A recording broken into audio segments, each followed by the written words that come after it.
NAKUMPISKAR hanap pulis sa Regional Office 8 iton maabot 1 milyon kantidad din illegal nga droga tikang didahan June 1 ngada 30. Habang operasyon maabot 71 iton anti-illegal drug operations nga ginbuhat nga nagresulta naman han kaaras iton 79 nga mga drug suspects.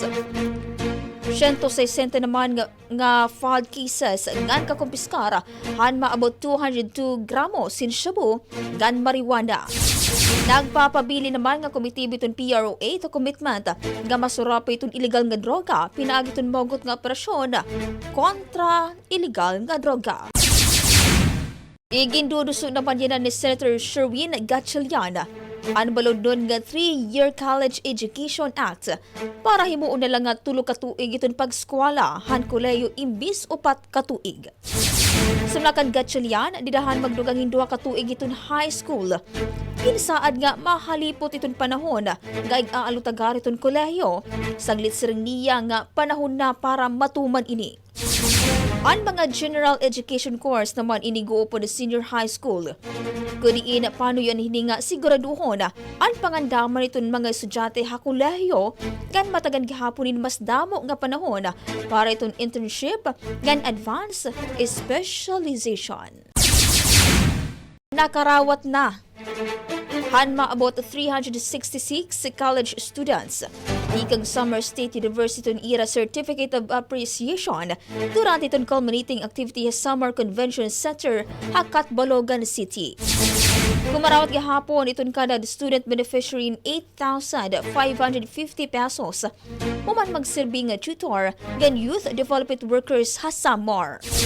Hakabugusan ang nag-deploy itong ahensya o kung DSW dihin 657 college students para 20-day reading tutorials nga nanay-tatay sessions nga gindumaragdahan May 19 gada June 13 yan nga tuig nga tinaman haduwa nga syudad nga 12 nga mga municipalities ha probinsya.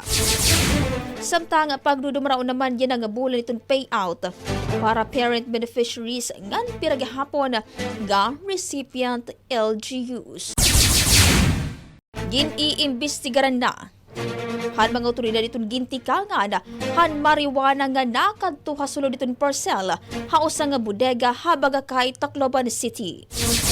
Mababaroan ang nagpaburig itong parcel courier ha mga otoridad bahin ito na urusahon nga shipment kung diin ginkumpirma naman han mga tinaglawas itong PDEA Regional Office 8 ngan Tacloban City Police kaupo nito na iba pa nga dried marijuana leaves iton sulod hiton parcel. May ari di kabugusan ng 250 ka gramos. Naging babadabana nga may ada market value nga 30,000 pesos. Para naman haatong Delightful Philippines, ari Brigada Jam Kawasta. Ginkilala ko mo largest cave system ha Pilipinas, ngan usaha pinakahaluag sa Southeast Asia, ang Langon Gubingog Caves sa Calbiga, Samar. 2 ka oras ang kahirayo tikang Halete. 12 kilometers ang kahilapad han cave system, ngan kilala ini ha iya massive chambers, underground rivers ngan maghusay nga rock formations.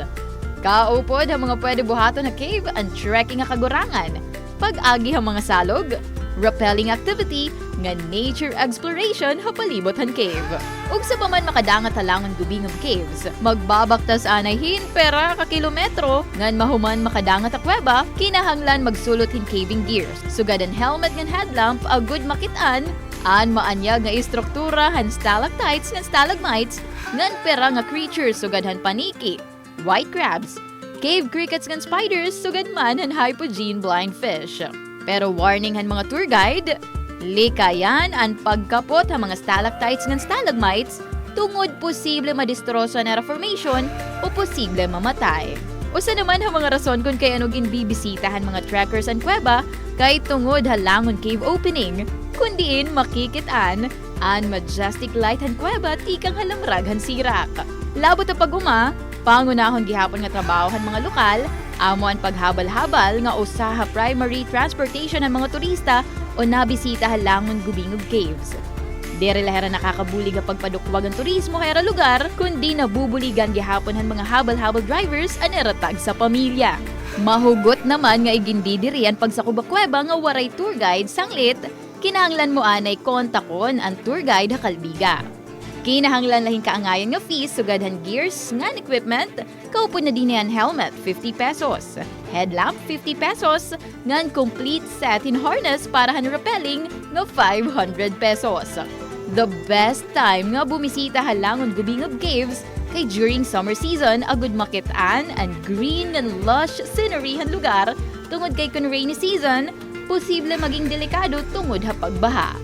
Para delightful Philippines in the heart of changing lives, ini Brigada Jam Cuesta and Brigada Tacloban, the Music and News Authority. Ang programang ito ay inihatid sa inyo na Fast Relax, kasangga sa bawat aray.